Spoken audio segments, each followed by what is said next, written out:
Patching in. Stand by. She stated as my camera made a few whirring noises. I reached for my belt and grabbed a flashlight, quickly switching it on to illuminate the long hallway. Finally, I could hear static from my radio as Nest finally chimed in. Alrighty, patched in. You know what to do. I'll keep watching the feed. On it, I responded softly as I carefully walked past some of the shadowy storefronts. I shined my light in as I made my way past. The fronts that weren't barred were completely barren from looting. I could feel the bitter air still clutch me tightly in its frigid embrace. My mask lenses fogged up slightly as I breathed out warm air. Despite how bright my light was, the darkness of the hallway seemed to swallow the beam itself. I continued forward as I passed flickering neon signs that illuminated the floating dust particles kicked up by my boots. I passed the hallway into the main atrium. The main skylight acted like a beacon of brightness in the rest of the lightless mall.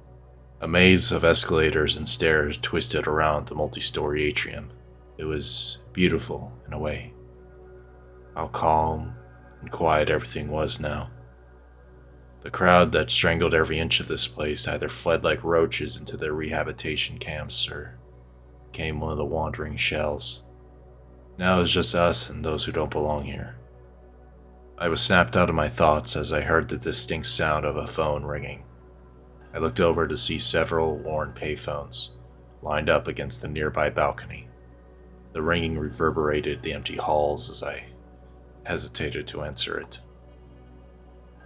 Scepter, what's wrong? Nesk asked with a twinge of concern in her voice.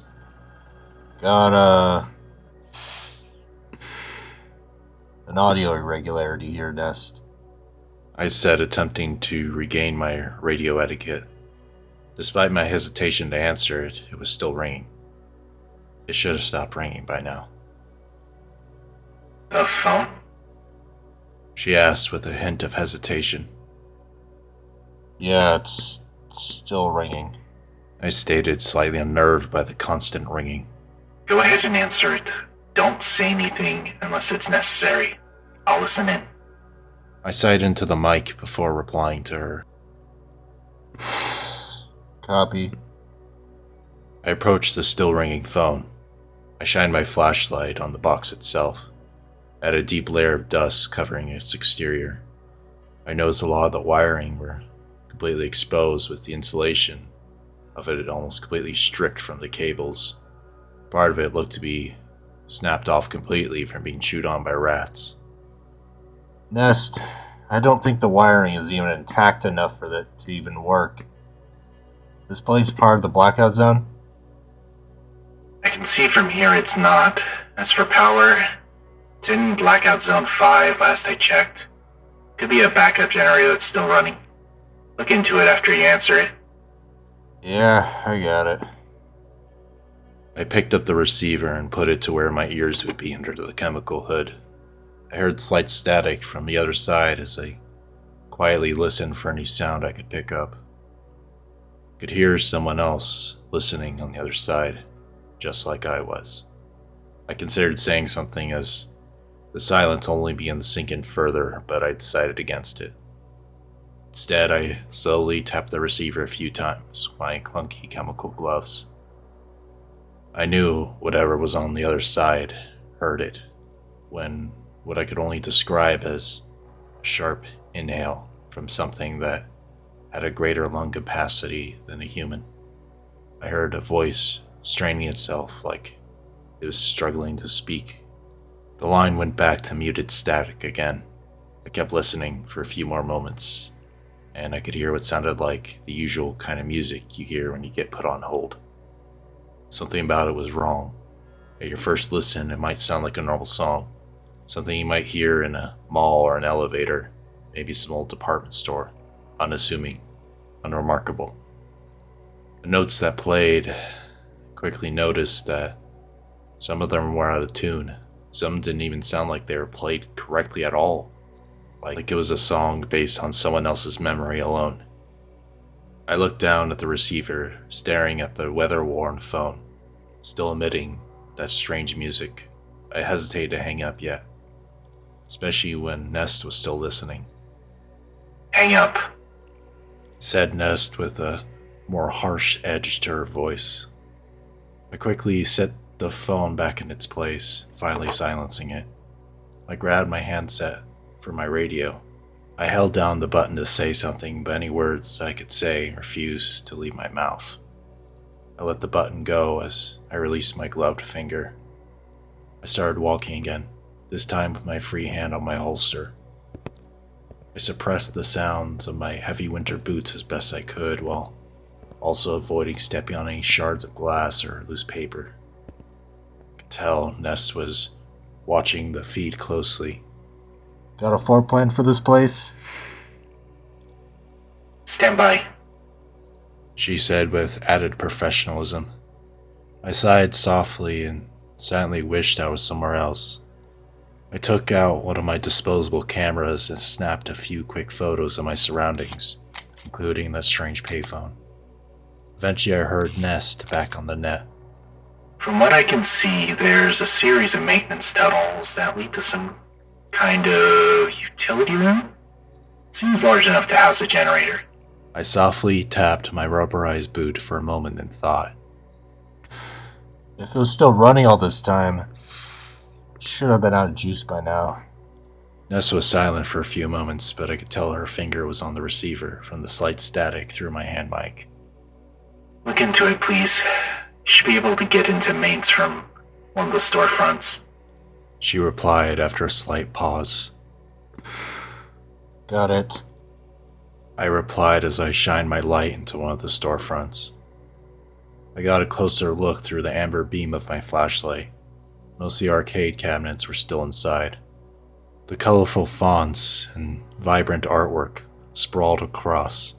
The peeling plastic stared indifferently at my form as I gazed inside. The way in was half covered by metal bars. I kneeled down to get a better look inside. Honestly, it was in much better shape than most of the other storefronts in comparison. It seemed like the looters didn't see much point in ransacking this place. That might not be a good sign. I crouched in, careful not to strike the barred door with any of my gear or my Alice. The air inside still carried a deathly frigidity to it, despite being sheltered from much of the wind's wrath. Even with all the insulated mop gear on, the cold didn't relent. I stood up and looked around my weathered surroundings. My footsteps softened on the faded starlight carpet. The beam from my light source reflected off the arcade machine's screens. Some of them were cracked or had a thin layer of frost covering them. I passed the once colorful prize counter. Its cheaply made winnings were still stocked, hardly even touched. As splotchy and worn as they were, not even the looters wanted that shit. I peered around the arcade, looking for my way into the tunnels. I finally saw a set of double industrial doors just past the two racing games. The faux double racing seats jutted out from the ultra-wide screen of the machine. I passed by the barely legible titles of Daytona USA and Sega Rally as I got closer to the door.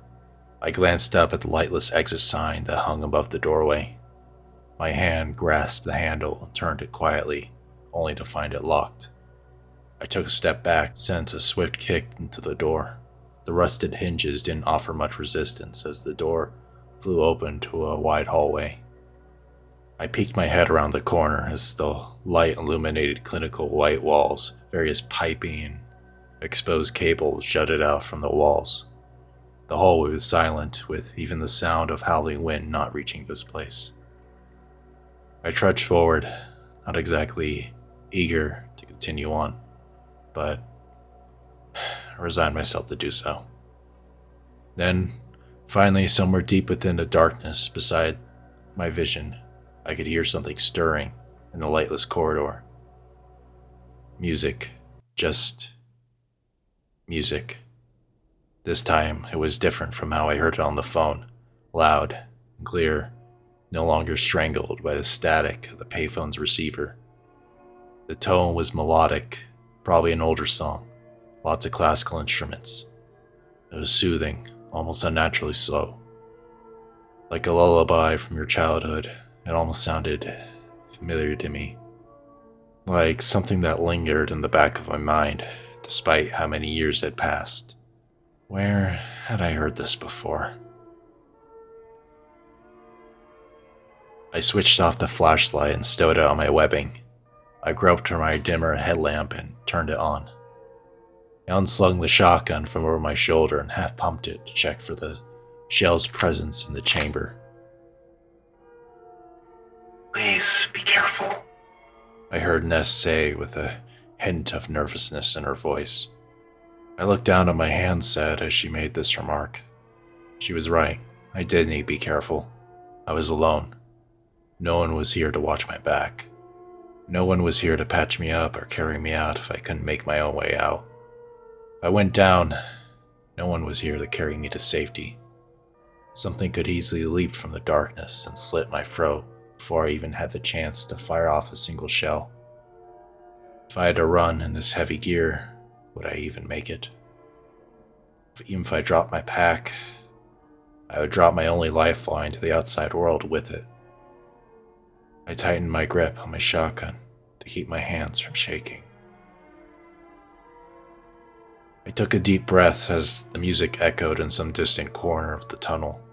I started carefully moving down the hallway, holding my shotgun close to me. The music only grew louder as I walked deeper into the shadows for what seemed like an eternity. Switching to open mic. I said softly into my radio as I set it to hot mic my every word. I needed my hands free for what may come next. Ness didn't reply this time. The hallway finally led to an open doorway, which preceded a middling room that seemed to be some kind of storage or utility room. Something made me stop dead in my tracks. 2 dead bodies lay on the cracked concrete floor in newly made winter clothes. I raised my shotgun as I creaked past the threshold of the doorway. I quickly scanned the room for any kinds of threats.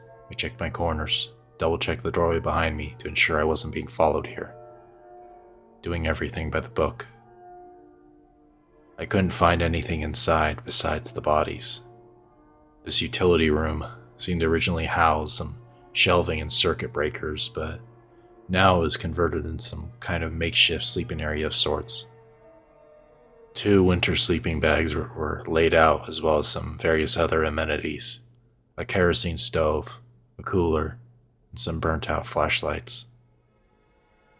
The floor was covered in the remains of bright yellow packaging from some handed-out HGRs, patriotically colored foil wrappers, stamped on cardboard food packets with half-torn American flags and small bold text that read, "Food gifts from the people of the United States of America." Nest, got 2 bodies here. Look to be vagrants. I'll look them over. Heard. I kneeled down beside the first corpse. They were dressed in soaked winter clothes, scarves and all. They were laying face down. I grabbed their shoulders and turned them over. The pale, lifeless face of a man in his mid-30s, with his eyes wide open, stared back at me. The warmth had been completely robbed from his body by the cold air. Must have been dead for at least 10 hours, but could have been longer. I started to cut open the clothes with a pair of trauma shears in my belt to see if I could get a better look at any wounds that could have killed him. I noted quickly that I didn't see any wounds or massive trauma that could have dead him in like this. Hell, I didn't even see a single drop of blood on him. If I hadn't known any better, I would have said the cold took him. The other corpse was in the same state, ice cold, pale, no wounds, no blood, nothing. The clothes they were wearing should have protected them plenty from hypothermia or frostbite, even if their clothes got wet. It was almost like they just gave up on living altogether. I snapped a few pictures of the bodies and of the room itself. Nest was still quiet. Nest, these bodies. She interrupted me. I know. Just take some samples and... She went quiet, and so did I. Something finally dawned on me. The music had gotten much louder now. Nest had noticed it too. I stood up to stare at where the music was coming from. I waited for it to draw closer beyond the shut doors, but it never did. I slowly approached the door, my shotgun at the ready. I swung the door open, only to see utter darkness staring back at me. I shined my headlamp into the darkness. The shadows seemed to swallow the beam from my light. This wasn't any natural darkness. The music itself seemed to be coming from the shadows themselves. Despite the pitch blackness, I could see what seemed to be particles of dust and snow swaying in the air within the symphony. Waves of heat vibrated in the air in that supernatural darkness. I never thought I'd get close to one of these. I felt the sensation of gusts of hot and cold air brush past me. It was mesmerizing, honestly. I felt myself go into a small trance. It seemed like I found the source of the strange activity. Nest, got a positive ID on a musician here. I can see that. What's it doing? She inquired as the peaceful music continued to play and echo in the halls. I observed it for a moment before finally replying. It's humming. Did it kill those two? Nest asked me softly. I looked back over at the two unmoving bodies, then back at the musician, gazing at it for a second. Unlikely. I don't see any burns on them. As I said this, I could hear something different. The fluorescent overhead light tube began to softly buzz above me. I was sure the power was completely dead besides that phone. My doubts began to fester as they began to flicker on and off. I felt a pit forming in my stomach as the lights continued to act up. Even the burnt-out flashlights nearby began to flicker to life. Nothing about this was right. Nothing about this made any sense. I needed to leave. Fast. Nest, permission to... I stopped myself mid-sentence. There was another sound. I waited. I listened. I heard it. Somewhere close by, but I couldn't tell where. The sound of scraping metal began to draw near. It almost sounded like it was coming from all around, every angle, every corner. I prepared myself for the task ahead. I kept turning and turning, trying to point the barrel of my weapon at the source of the sound. Scepter? What's wrong? What do you hear? She asked with dread seeping into her usually calming voice. I debated telling her that I was cutting the job short and ditching it, but it was probably too late now. Old traffic. I said as I curled my finger around the trigger. I waited for anything to move, to make itself a target, but it only got quieter. Even the musician's ever-present melody fell silent. The only sound I could hear now was the buzzing from the lights above me. I continued to look around my surroundings. My heart started to beat faster, like it was about to burst out of my chest at any moment.